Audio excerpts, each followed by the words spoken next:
Hello students, welcome to unique classes of right way. आज बच्चे अपने इस क्लास में स्टैट्स 2 एसएमई 2 के क्लास में हम लोग स्टार्ट करने जा रहे हैं चैप्टर 5 का क्लास थर्ड, जिसमें करेंगे हम लोग सेक्शन 5.5। 5.3 में बच्चे हम लोगों ने सैंपल बनाना सीखा था कि सैंपल किस तरीके से बनेगा, लाइक 2 एलिमेंट्स लेना है, रिपीटेड लेना है, नॉन रिपीटेड लेना है, किस तरीके से लेना है। और हर सैंपल का मीन निकालना सीखा था, हर सैंपल का वेरिएंस निकालना सीखा था, फिर सैंपल मीन का भी डिस्ट्रीब्यूशन निकाला था हमने। सैंपल मीन और उनकी प्रोबेबिलिटी, सैंपल वेरिएंस और उनकी प्रोबेबिलिटी, सब कुछ निकालना सीखा था। उसके बाद से 5.4 में हम लोगों ने पढ़ा था, क्या पढ़ा था 5.4 में? दो रैंडम वेरिएबल, मीन और उसका मीन और टोटल का डिस्ट्रीब्यूशन पढ़ा था हम लोगों ने, कि सैंपल मीन भी एक नॉर्मल डिस्ट्रीब्यूशन फॉलो करेगा और सैंपल टोटल भी एक नॉर्मल डिस्ट्रीब्यूशन फॉलो करेगा। वो 5 रैट वाला क्वेश्चन, एवरेज टाइम, ये सब कुछ हम लोगों ने किया था 5.4 में। अब 5.5 में जो है, इसमें कॉम्बिनेशन ऑफ रैंडम वेरिएबल्स, 2, 4, 10 कुछ भी हो सकते हैं। जैसे किसी किसी फॉर्म में ना 10 आर्टिकल का सेल हो रहा है, तो revenue collected from all the articles निकलेगा, फिर उसका एक्सपेक्टेड रेवेन्यू निकालना पड़ेगा। तो ऐसी ऐसी चीजें हम लोग पढ़ेंगे 5.5 में। तो 5.5 is all about, write down the topic, linear combination of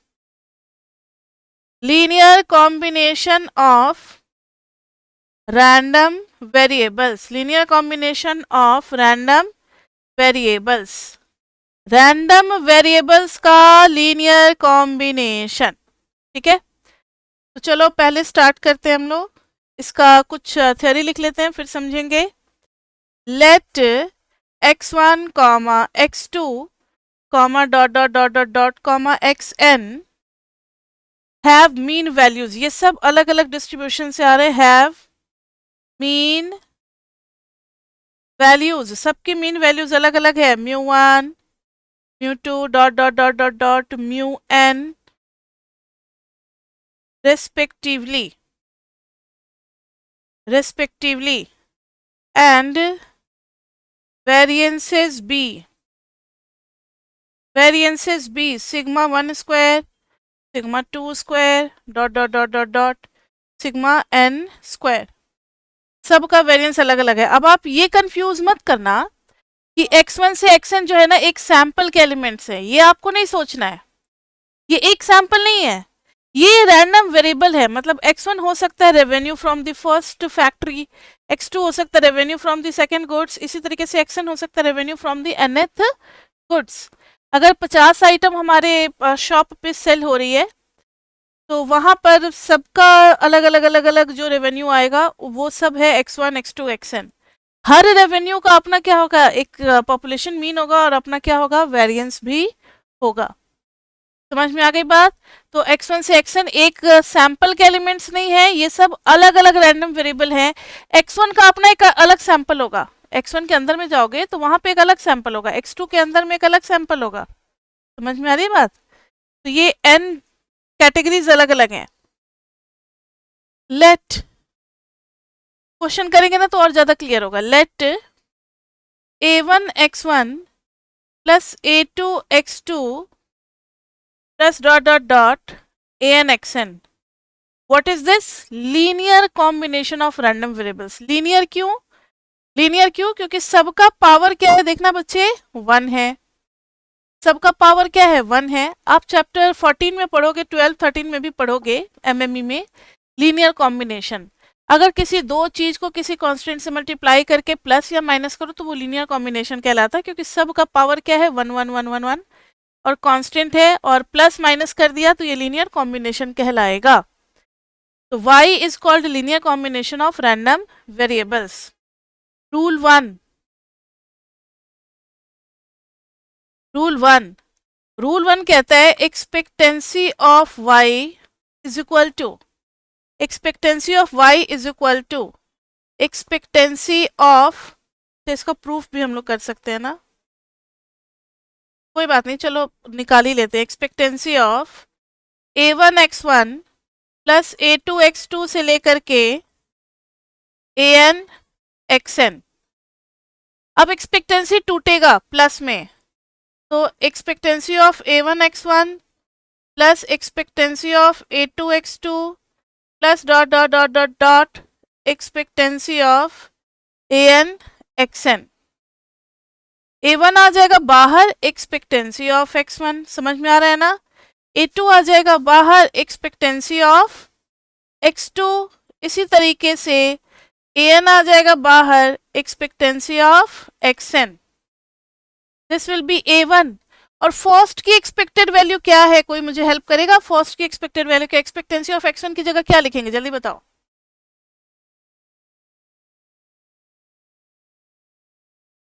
mu one होगा।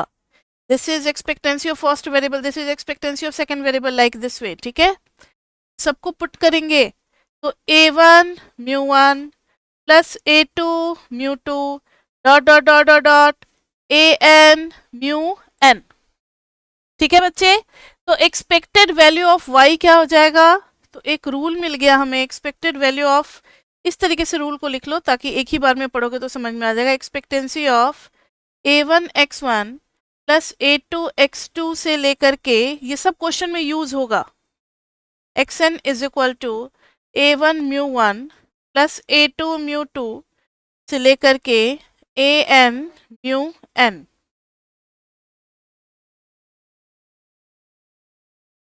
ये आ गया हमारा फर्स्ट रूल। क्या आ गया, फर्स्ट रूल। फर्स्ट रूल हो गया बच्चे हमारा, जिसको कि हम लोग यूज करेंगे। नेक्स्ट अब करेंगे रूल 2। रूल 2,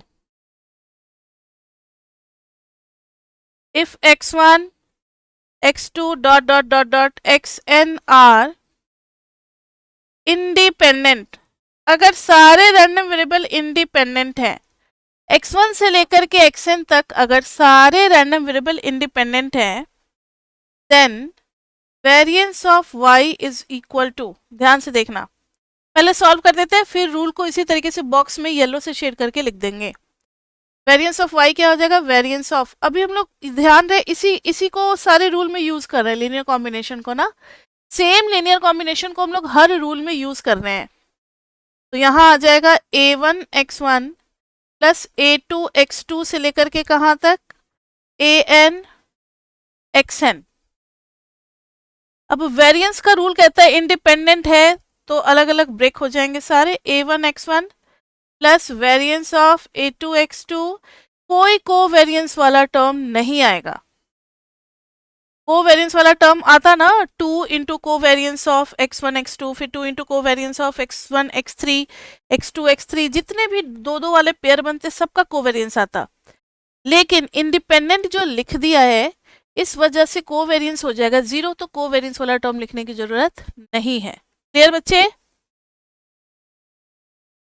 अब वेरिएंस का रूल क्या कहता है, a1 कैसे बाहर आएगा, रूट a1 बन के बाहर आएगा, 1/a1 आएगा, क्या बन करके बाहर आएगा, मैंने यस a1 स्क्वायर, मैंने कंफ्यूज करने के लिए दो अलग अलग रूल दे दिए थे, ना रूट बन करके आएगा ना रेसिप्रोकल होकर के आएगा, स्क्वायर बन करके आएगा। तो ये सारे रूल आपको बेसिक वाले याद होने चाहिए। तो a1 square into variance of x1, फिर a2 square into variance of x2 से लेकर के an square into variance of xn। ठीक है, an square into variance of xn। तो ये बन गया हमारा रूल। और सारे वेरिएंस को तो यहाँ पे नोटेशन में यूज किया है ना, sigma 1 square sigma 2 square sigma n square, तो उसको लिख देना है हमें। तो a1 square into sigma 1 square, a2 square into sigma 2 square से लेकर के an square into sigma n square. तो अब इसको रूल बना दे बच्चे, variance of a1 x1 plus a2 x2 से लेकर के an xn is equal to a1 square sigma 1 square, a2 square sigma 2 square से लेकर के an square sigma n square. Rule बन गया, बहुत बढ़िया, सब याद भी होता जा रहा है हमें। देखो प्रूफ तो नहीं आता है पेपर में, लेकिन प्रूफ हम लोग इसलिए करा देते हैं कि जब प्रूफ कर लेते हैं ना, छोटा मोटा जो प्रूफ होता है लॉजिकल, बहुत बड़ा होता तो तब तो हम लोग नहीं कराते कि बेकार का भटकने से क्या फायदा। छोटा मोटा प्रूफ होता है, उससे क्या होता है कि दिमाग को ना एक्सेप्टेंस में आसानी होती है कि हाँ भाई ये हमने किया हुआ है और हमें पता है कि ये कैसे होता है। तो कभी अगर आपको कुछ अलग याद आता है तो आप उसको जज कर सकते हो कि नहीं नहीं, इसका रूल तो ऐसे होता है, स्क्वायर बन करके बाहर आएगा।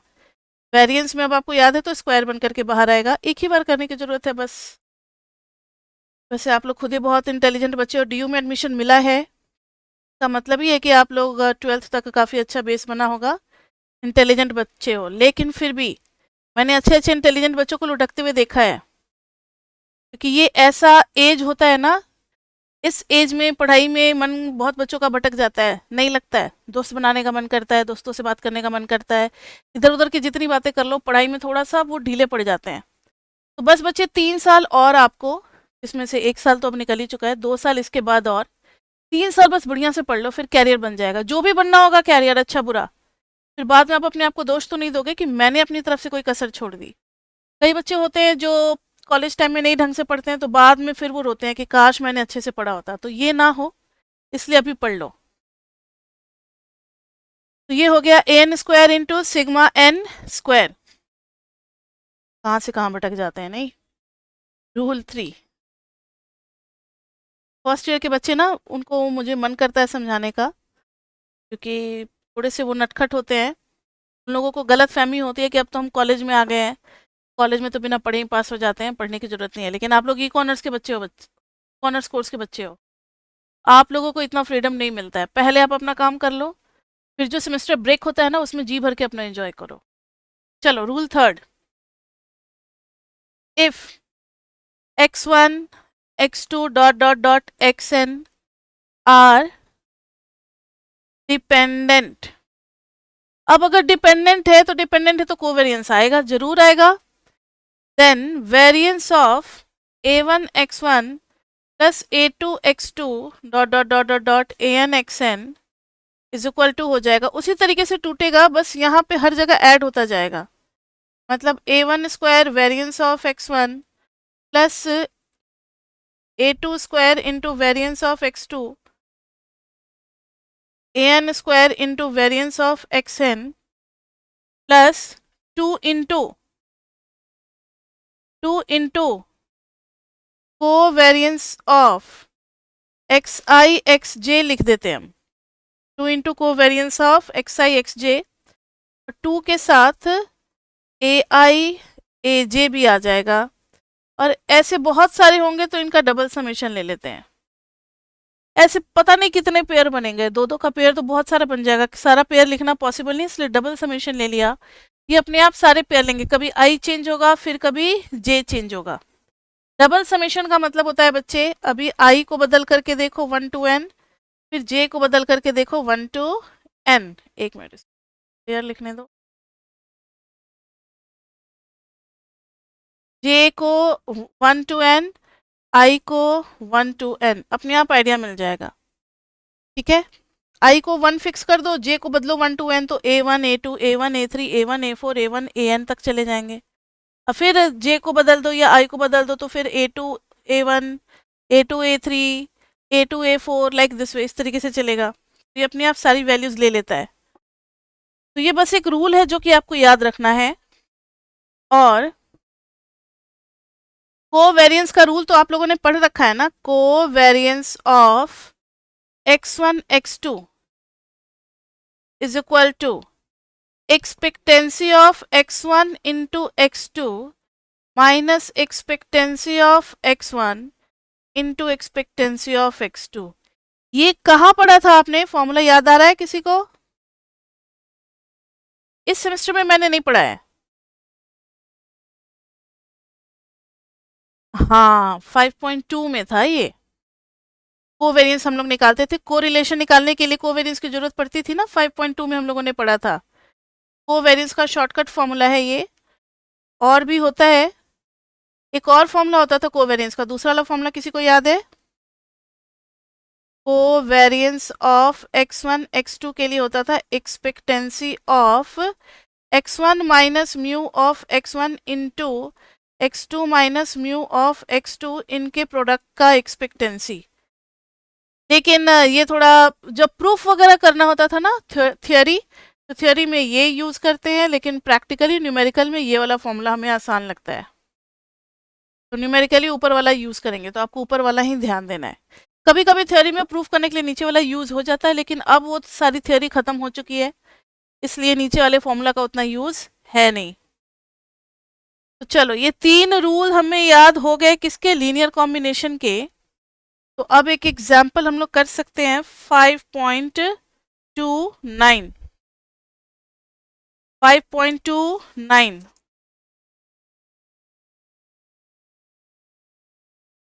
5.29 सभी कोई अपने अपने रीडिंग में निकाल लें। 5.29 निकाल लिया? चलो, a gas station sales 3 grades of gasoline. Gasoline आपको पता है फ्यूल होता है, तो इसके 3 कैटेगरीज सेल हो रहे हैं। एक है रेगुलर गैसोलीन। गैसोलीन के 3 कैटेगरी है, रेगुलर, एक्स्ट्रा, सुपर। जब आप पेट्रोल पंप पे जाते हो, आप में से कई बच्चे अभी स्कूटी चला रहे होंगे, कई बच्चे कार भी ड्राइविंग करना सीख गए होंगे। 12th तक बच्चे सीख जाते हैं, कॉलेज में कई बच्चे ड्राइव करके भी आते हैं, दूर दूर से जो आते हैं। तो आप लोग जब पेट्रोल पंप पे जाते हो, तो आपने देखा है कि पेट्रोल पंप वाले स्टाफ पूछते हैं कि नॉर्मल डालना है या फिर एक्स्ट्रा प्रीमियम वाला डालना है। तो हमारे यहाँ भी आप देख सकते हो कि 2 टाइप के फ्यूल होते हैं, और वो आपसे ऑप्शन पूछते हैं कि नॉर्मल डालना है या फिर प्रीमियम डालना है।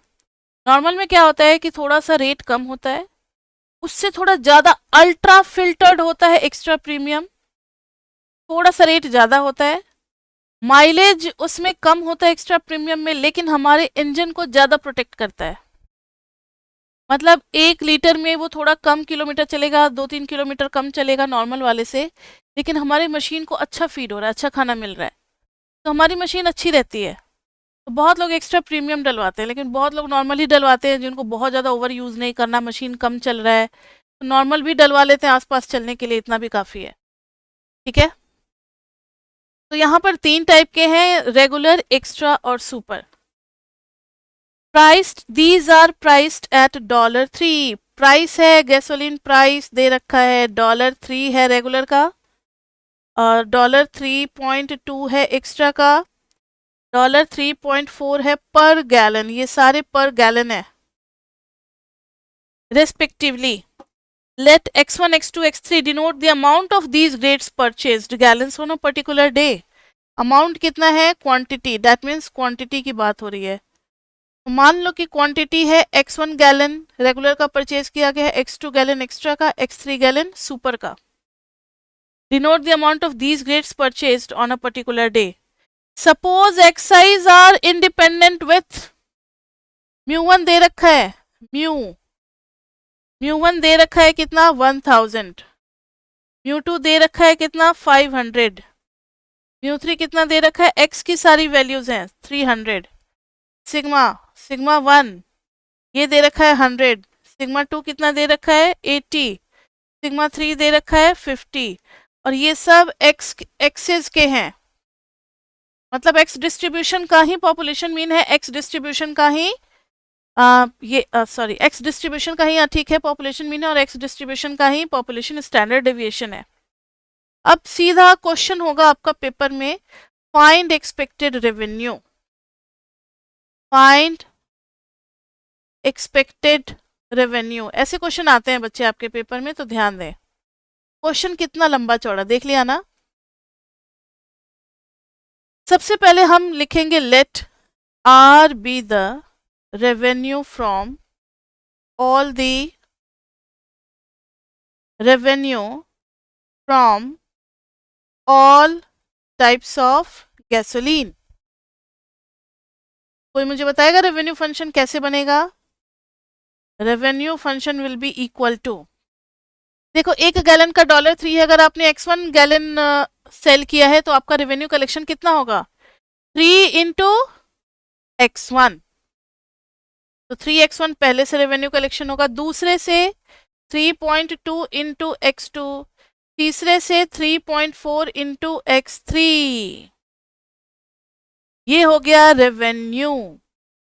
लेकिन क्वेश्चन में एक एक्सपेक्टेड वर्ड भी लगा रखा है, तो अब हमें करना क्या है, एक्सपेक्टेड रेवेन्यू निकालना है। तो अब मुझे कोई बताएगा व्हाट इज दिस, ये रैंडम वेरिएबल को क्या बोलेंगे, linear combination of three random variables x1 x2 and x3। अब समझ में आ गया, x1 अलग चीज से एसोसिएटेड है, रेगुलर का है, x2 जो है वो दूसरे कैटेगरी का है, x3 जो है वो तीसरे कैटेगरी का है।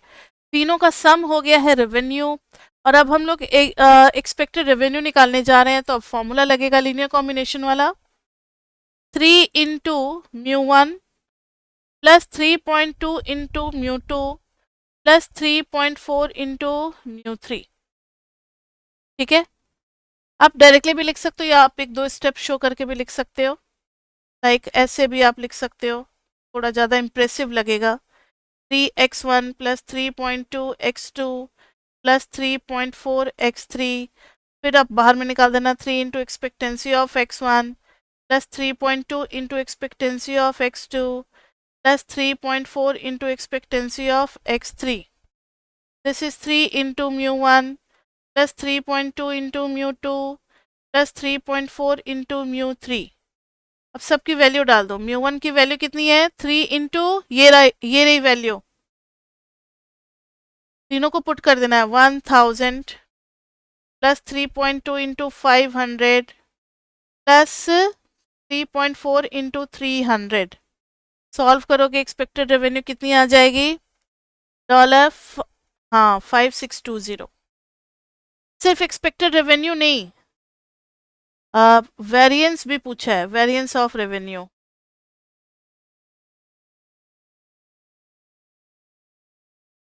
तो वेरिएंस ऑफ रेवेन्यू के लिए आपके पास रूल है, वेरिएंस ऑफ रेवेन्यू करोगे तो variance of 3x1 plus 3.2 x2 plus 3.4 x3। Variance के रूल में 3 स्क्वायर बाहर आ जाएगा बच्चे, variance of x1 plus 3.2 square बाहर आ जाएगा into variance of x2 plus 3.4 square बाहर आ जाएगा इंटू वेरिएंस ऑफ x3।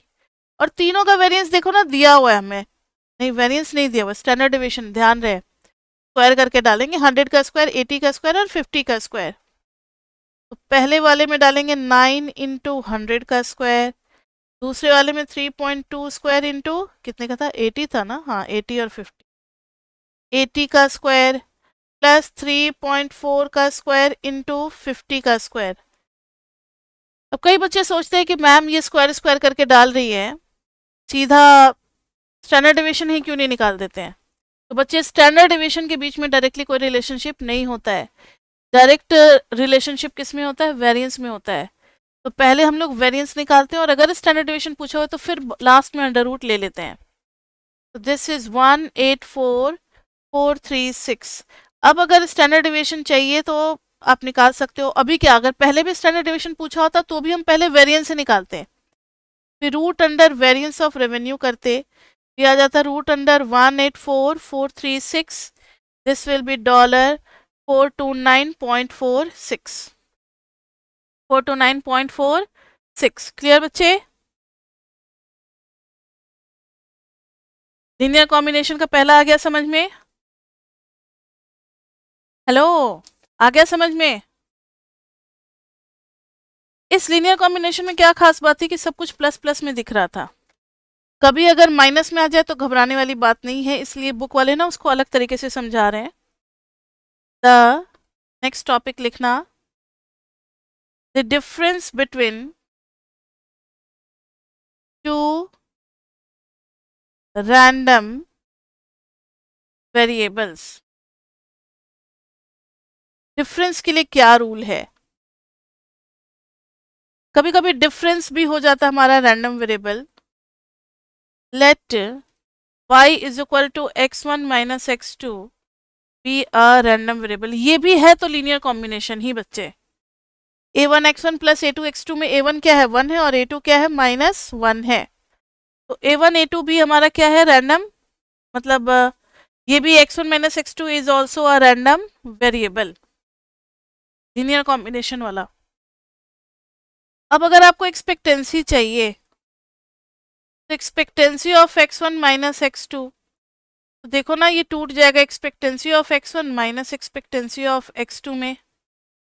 अब आपको चाहिए वेरिएंस ऑफ y, ये हो जाएगा variance of x1 minus x2, ये हो जाएगा वेरिएंस ऑफ x1 और प्लस वेरिएंस ऑफ x2। यही तो मैजिक है इसका, मैंने आपको पहले भी बताया था, एक बार और फिर से बता रहे, साइड में समझ लो। जो भी प्लस माइनस होता है ना, पता है वो कहाँ होता है? ये हो जाएगा variance of x1 plus variance of x2 और माइनस यहाँ आएगा 2 इंटू को वेरियंस ऑफ x1 x2। लेकिन जब x1 और x2 इंडिपेंडेंट होते हैं तो ये टर्म हो जाता है 0, इसलिए इसको नहीं लिखते हैं, तो बीच में प्लस ही आपको दिखेगा। तो चाहे x1 माइनस x2 हो या फिर x1 प्लस x2 हो, वेरिएंस में क्या दिखेगा? प्लस ही दिखेगा। समझ में आई बात? तो वेरिएंस में प्लस ही करेंगे, ये कोई मिसप्रिंट या कुछ गलत नहीं दिया हुआ है। अब इसके ऊपर बेस्ड है एक एग्जाम्पल 5.30, रीडिंग निकाल लें आप लोग। 5.30 निकाल लिया? अब पढ़ते हैं जरा इसको। A certain automobile manufacturer equips a particular model with either a 6-cylinder engine or a 4-cylinder engine। ठीक है, दो टाइप का इंजन बन रहा है, एक 6 सिलेंडर वाले इंजन बना रहे हैं और एक 4 सिलेंडर वाले इंजन बना रहे हैं। Let x1 x2 be fuel efficiencies for independently and randomly selected 6-cylinder and 4-cylinder cars respectively with mu1 is equal to 22, mu2 is equal to 26, sigma 1 is equal to 1.2, sigma 2 is equal to 1.5 और x1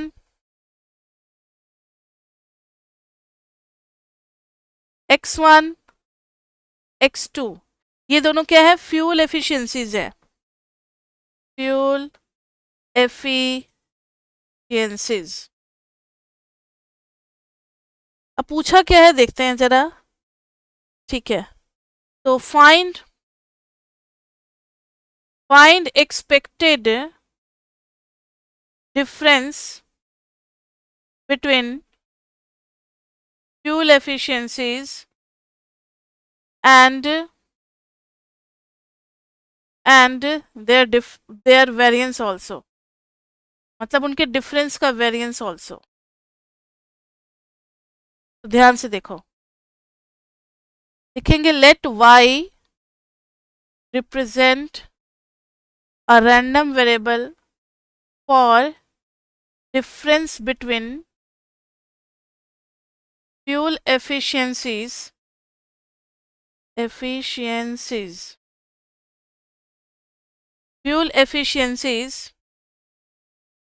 then y will be equal to x1 minus x2, y will be equal to x1 minus x2। अब expected value के लिए e of x1 minus x2 क्या हो जाएगा? तो expectancy of x1 minus expectancy of x2 that is mu1 minus mu2। mu1 कितना है? 22 minus 26 minus 4। Variance of x1 minus x2, ये बच्चे क्या हो जाएगा? इसमें दिया हुआ इंडिपेंडेंट है। अच्छा एक बात मुझे बताओ कि 4 सिलेंडर वाला कैसा परफॉर्म करेगा? क्या ये डिपेंड करता है 6 सिलेंडर वाले इंजन पे?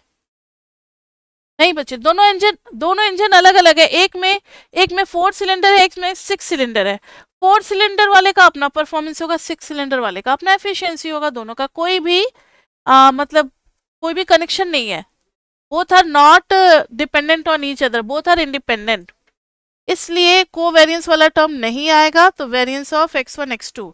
और अगर दिमाग ना काम करे ना एग्जाम में, क्वेश्चन पूरा पढ़ लेना, कहीं कोवेरिएंस दिया हुआ है डेटा में, covariance of x1 x2 is this one, तो हमें यूज करना होगा, यानी कहीं ना कहीं लिखा होगा डिपेंडेंट ऑन ईच अदर। और अगर कोवेरिएंस नहीं दिया हुआ है तो उन्होंने एज्यूम कर लिया अपने आप कि इंडिपेंडेंट है। ठीक है, तो यहाँ देखो variance of x1 plus variance of x2 दोनों का वेरिएंस दिया हुआ है, स्टैंडर्ड डिवीजन दिया हुआ है 1.2 और 1.5 का स्क्वायर करके लिखना पड़ेगा। 1.2 का स्क्वायर 1.5 का स्क्वायर दैट इज 3.69। अगर स्टैंडर्ड डिवीजन की जरूरत पड़ेगी, क्यों जरूरत पड़ती है? कभी कभी नॉर्मल डिस्ट्रीब्यूशन में यूज होता है ना, क्योंकि डिफरेंस भी एक नॉर्मल डिस्ट्रीब्यूशन फॉलो करेगा। तो एग्जाम में आ सकता है कि find the probability that fuel efficiency is not more than 10 is not less than 6, तो वहां पे हमें जेड में कन्वर्ट करके फिर सॉल्व करना पड़ेगा। तो वहां पर जरूरत पड़ेगी एक्सपेक्टेड वैल्यू और स्टैंडर्ड डेविएशन की। 3.69 जो कि कितना आ जाएगा 1.92। तो ये हो गया हमारा डिफरेंस वाला भी। अब देखो जो कह रहे थे वो आ गया नॉर्मल रैंडम वेरिएबल्स ना, जो कह रहे थे वो आ गया। अब लीनियर कॉम्बिनेशन भी एक नॉर्मल डिस्ट्रीब्यूशन फॉलो अप करेगा। तो write down case of normal random variables for linear combination of variables। मतलब अगर वेरिएबल्स नॉर्मल डिस्ट्रीब्यूशन को फॉलो कर रहे हैं तो उनका लीनियर कॉम्बिनेशन भी एक नॉर्मल डिस्ट्रीब्यूशन को क्या करेगा, फॉलो करेगा। उनका अपना ही जेड होगा, उनका अपना एक्सपेक्टेंसी होगा, उनका अपना स्टैंडर्ड डिविएशन होगा, सबको यूज करेंगे।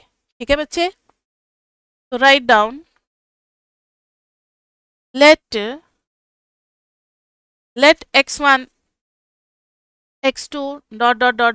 xn be independent normally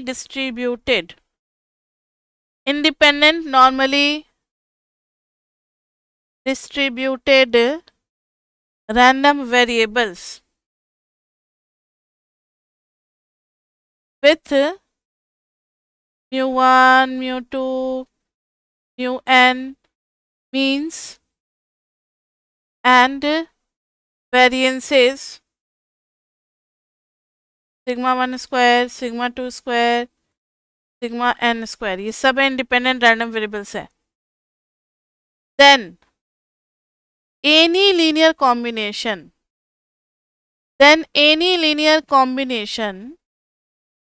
of these random variables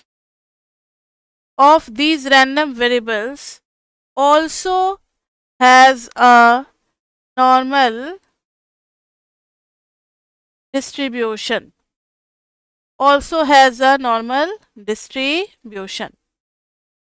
ठीक है।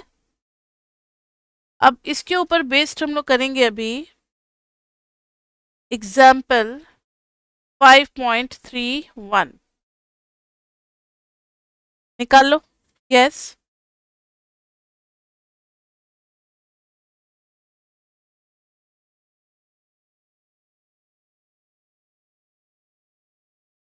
नहीं, ये कहाँ से आपने देख लिया कि इंडिपेंडेंट में म्यू जीरो और स्टैंडर्ड, वो तो स्टैंडर्ड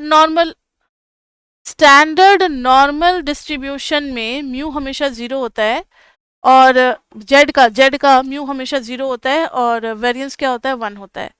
ये कहाँ है कि इंडिपेंडेंट में म्यू जीरो हो जाएगा, ऐसा तो नहीं होता है।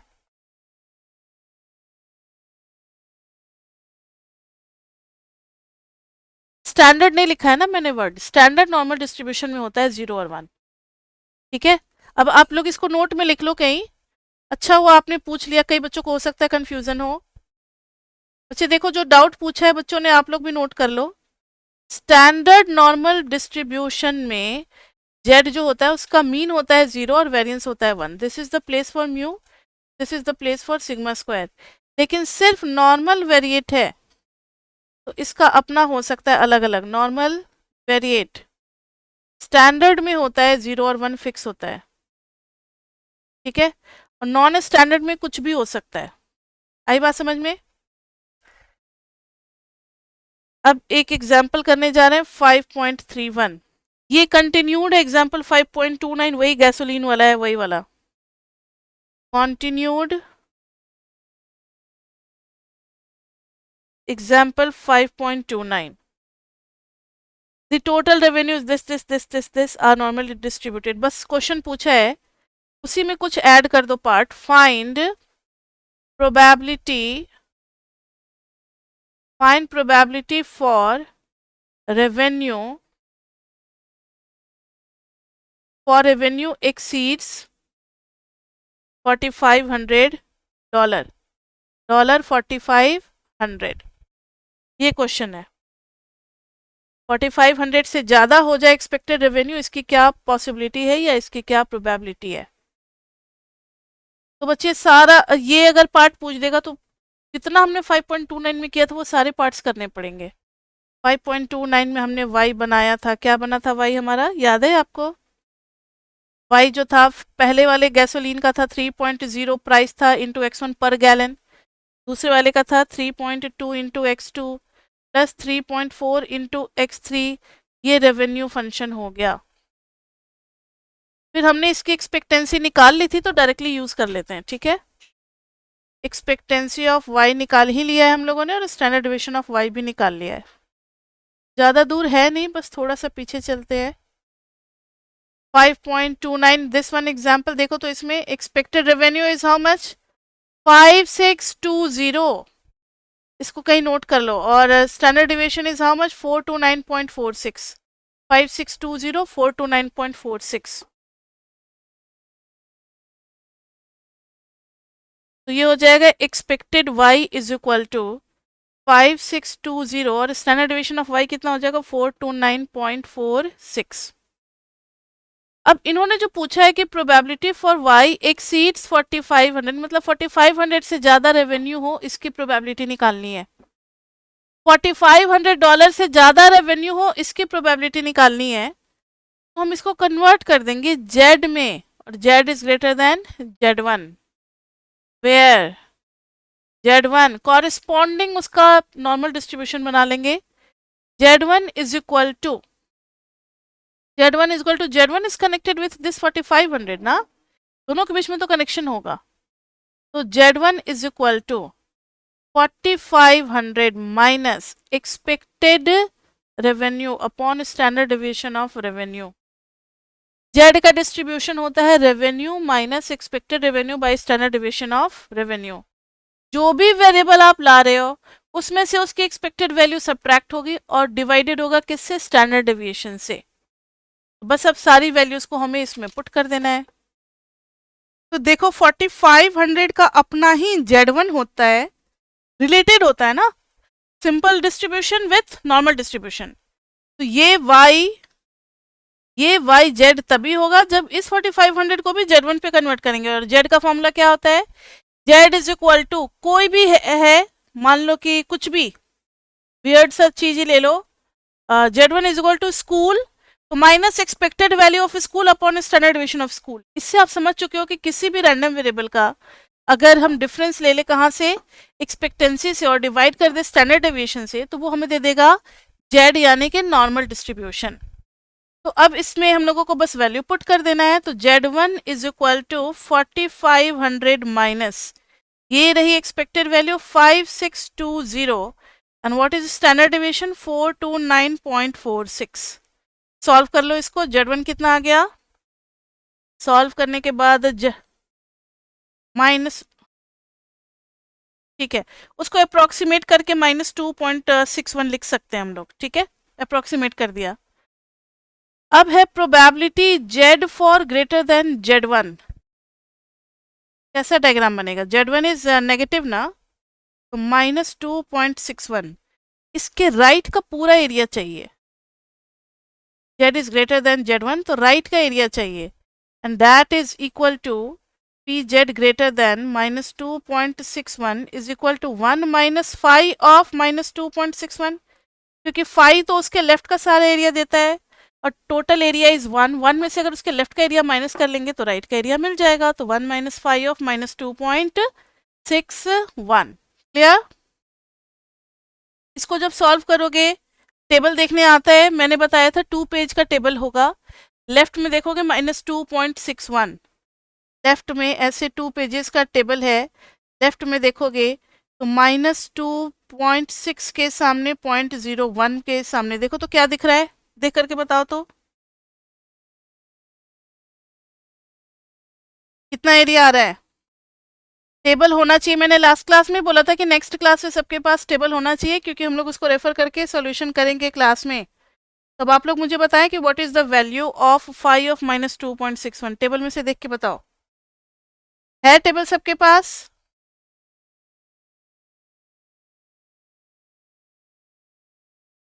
वेट करें या नहीं करें? टेबल होगा तभी तो वेट करेंगे ना।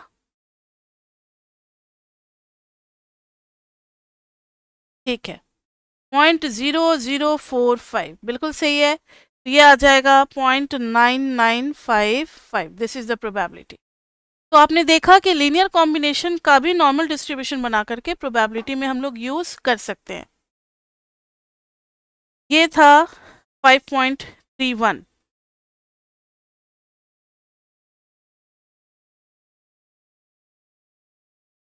अब एक चीज और नोट, यहाँ भी CLT लगा सकते हैं हम लोग। CLT यहाँ भी लगा सकते हैं। तो इट कैन बी, CLT मतलब central limit theorem, it can be generalised. Generalised मतलब वही है जैसे पहले हमने CLT थ्योरम में क्या पढ़ा था कि अगर हमें ये नहीं पता है कि नॉर्मल डिस्ट्रीब्यूशन फॉलो करता है और अगर सैंपल साइज 30 से ज़्यादा है तो अपने आप हम लोग उसको नॉर्मल डिस्ट्रीब्यूशन मान लेंगे।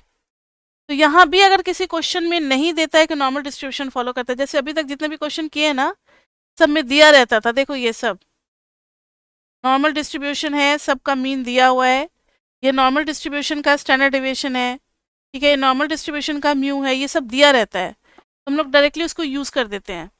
लेकिन अब क्या है कि अगर नॉर्मल डिस्ट्रीब्यूशन नहीं दिया हुआ है लेकिन सैंपल साइज दिया हुआ है तीनों का, और अगर 30 से ज़्यादा है, तीनों के 30 से ज़्यादा होने चाहिए, नहीं कि तीनों को ऐड करके 30 से ज़्यादा कर देना।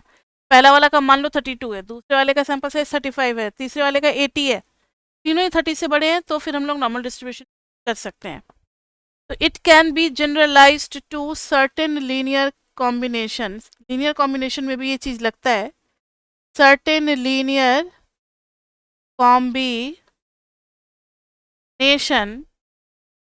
if n is large and no individual term is likely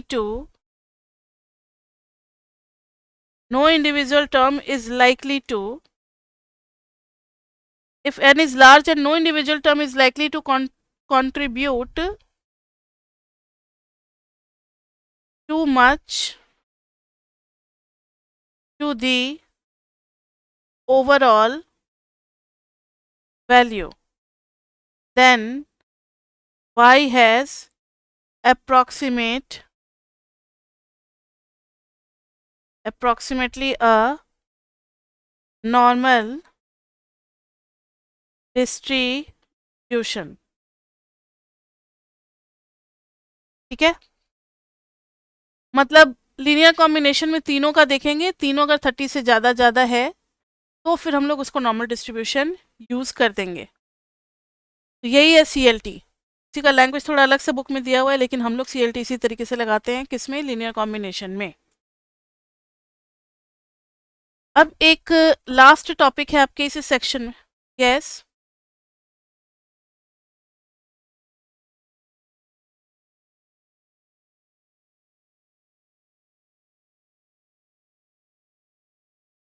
मतलब एक इंडिविजुअल टर्म जो है वो ज़्यादा y को अफेक्ट नहीं कर रहा है, contribute to much to the overall value, then y has approximately a normal distribution. मतलब इंडिविजुअल जैसे revenue from all the 3 types of gasoline था, तो अकेले अकेले अकेले वो रेवेन्यू को ज़्यादा गर्न नहीं कर रहा है, लेकिन तीनों मिला करके टोटल रेवेन्यू आ रहा है, उस टाइप की बात हो रही है। ठीक है, मतलब सिंपल सी बात है, ये लोग लीनियर कॉम्बिनेशन की बात कर रहे हैं, अकेले अकेले की बात नहीं कर रहे, लीनियर कॉम्बिनेशन की बात कर रहे हैं, उसी को घुमा फिरा करके लैंग्वेज में लिखा हुआ है। अब एक चीज़ हमें प्रूव करनी है, to prove expectancy of a1x1 plus a2x2 is equal to a1 expectancy of x1 plus a2 expectancy of x2, और दूसरा variance of a1 x1 plus a2 x2 is equal to a1 square variance of x1 plus a2 square variance of x2 plus 2a1 a2 को variance of x1 x2। तो okay ma'am, ये तो हम लोगों ने prove कर दिया था आज के क्लास के स्टार्टिंग में, लेकिन यहाँ पे क्या खास बात है, तो where x1 and x2 are continuous random variable. x1 and x2 are continuous random variables with joint PDF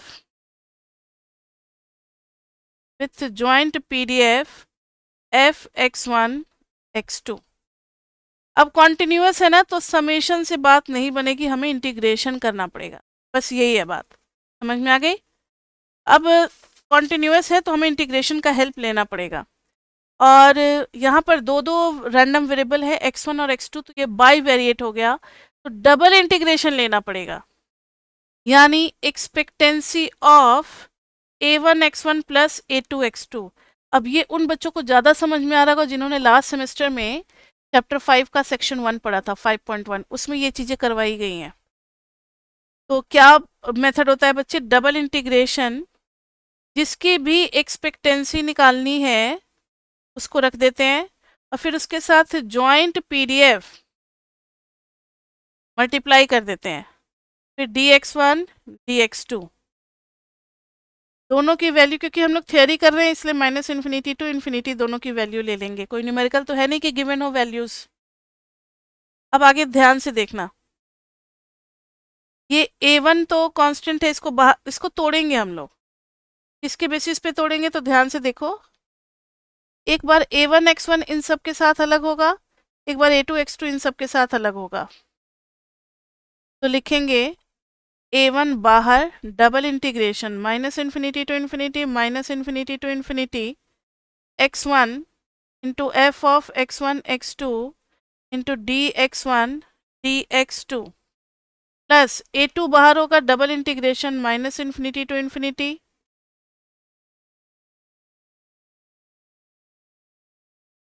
-∞ to ∞, this is also -∞ to ∞, और यहाँ पर आ जाएगा बच्चे x2 f of x1 x2 dx1 dx2। अब देखना जरा,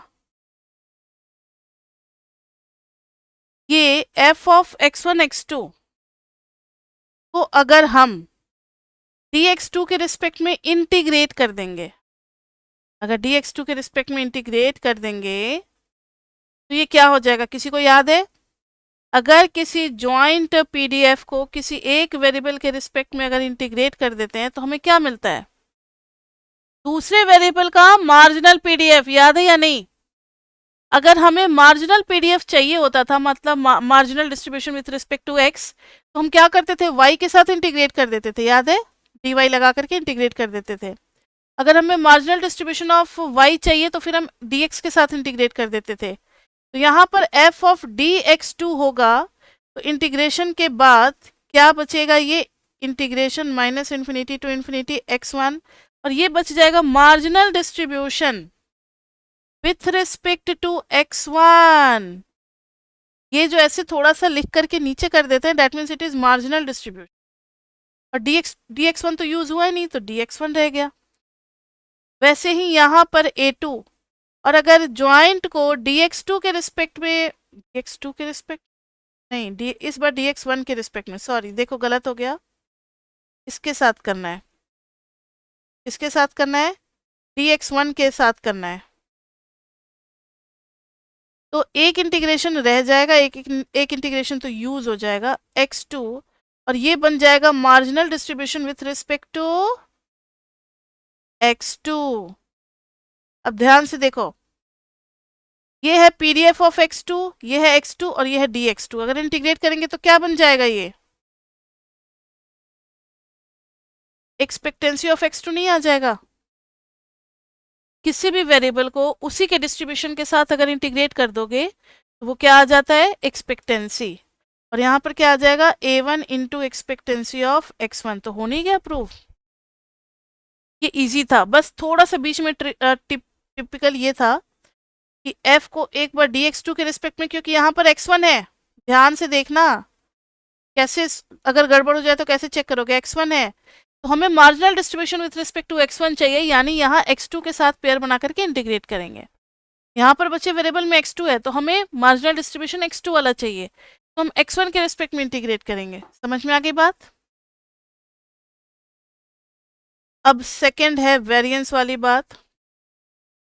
तो वेरिएंस में a1x1 plus a2x2 is equal to expectancy of a1x1 plus a2x2 और माइनस a1x1 बार प्लस a2x2 बार का, और फिर इस तरीके से इनका होल स्क्वायर का एक्सपेक्टेंसी। याद है आपको वेरिएंस का फॉर्मूला? लिखवा देते हैं। वेरिएंस ऑफ x चाहिए होता था, तो expectancy of x minus expectancy of x का होल स्क्वायर फिर उसकी एक्सपेक्टेंसी। तो इस पूरे का वेरिएंस चाहिए, ये पूरा माइनस पूरे का मीन का होल स्क्वायर इसके साथ और फिर एक्सपेक्टेंसी, तो ये अपने आप वेरिएंस दे देगा। तो ये हो जाएगा बच्चे, ये तो मैंने रफ में बताया है। अब इधर देखो, एक्सपेक्टेंसी के अंदर में होल स्क्वायर के अंदर में a1x1 के साथ क्या आ जाएगा? a1x1 minus x1 bar plus a2x2 minus x2 bar का होल स्क्वायर। अब a माइनस बी का होल स्क्वायर खोलना है बच्चे। This is a and this is whole is b। a minus B का होल स्क्वायर खोलेंगे तो a1 square x1 minus x1 mean का whole square plus a2 square x2 minus x2 mean का whole square plus 2a1 a2 और फिर आ जाएगा x1 minus x1 mean x2 minus x2 mean, whole square खुल गया। अब एक्सपेक्टेंसी सब पे जाएगा, तो expectancy of a1 square x1 minus x1 mean का whole square plus expectancy of a2 square x2 minus x2 mean का होल स्क्वायर। आप चाहें तो x1 मीन की जगह एक्सपेक्टेंसी ऑफ x1 भी यूज कर सकते हैं। मैंने ज़्यादा कन्फ्यूजन ना हो, बहुत जगह ई एक्सपेक्टेंसी दिखता है, इसलिए मैंने बार यूज कर दिया। मतलब आपको दिमाग में सेट कर लेना है, x बार की जगह पे एक्सपेक्टेंसी ऑफ x1 भी आप यूज कर सकते हो। ये आ गया a2 square x2 minus x2 mean का होल स्क्वायर प्लस 2 बाहर a1 a2 को भी चलो बाहर ही ले लेते हैं, expectancy of x1 minus x1 mean into x2 minus x2 mean. अब इधर देखो a1 स्क्वायर और आ गया एक्सपेक्टेंसी ऑफ बी रेडी, इसका जवाब आपको देना है। a2 square expectancy of x2 minus x2 mean का होल स्क्वायर, फिर आ गया 2a1 a2 expectancy of x1 minus x1 mean by x2 minus x2 mean. ये क्या होगा, कोई idea? This this and this, तीनों के बारे में आपको अब बताना है। ये क्या होगा? चलो स्क्रीन छोटा कर देते हैं। अब तो कहीं से देख करके आप बताओ कि व्हाट इज दिस वन।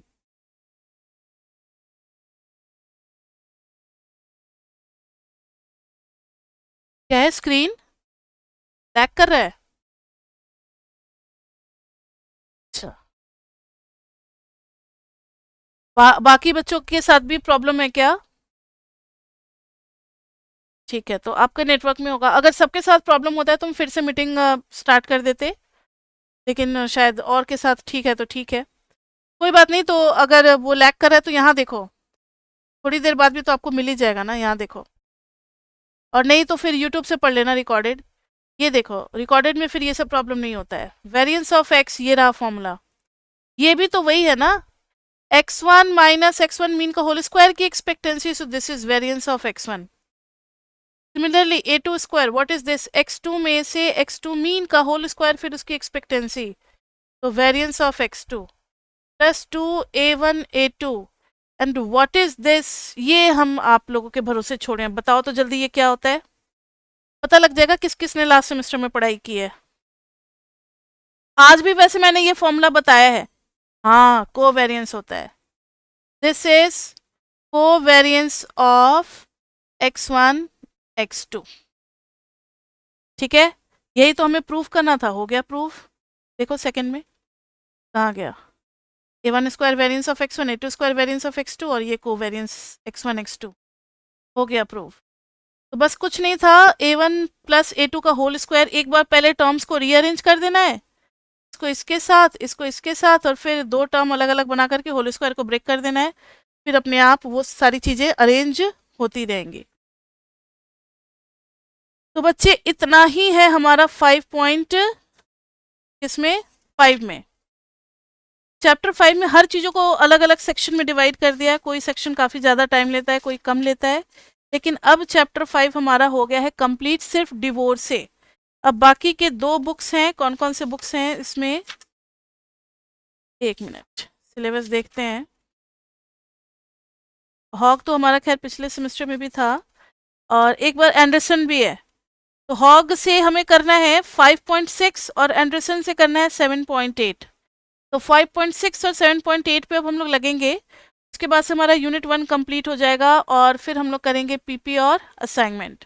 ठीक है, अभी तक के लिए बच्चे बस इतना ही, फिर मिलते हैं हम लोग नेक्स्ट क्लास में, तब तक के लिए bye bye bye bye bye.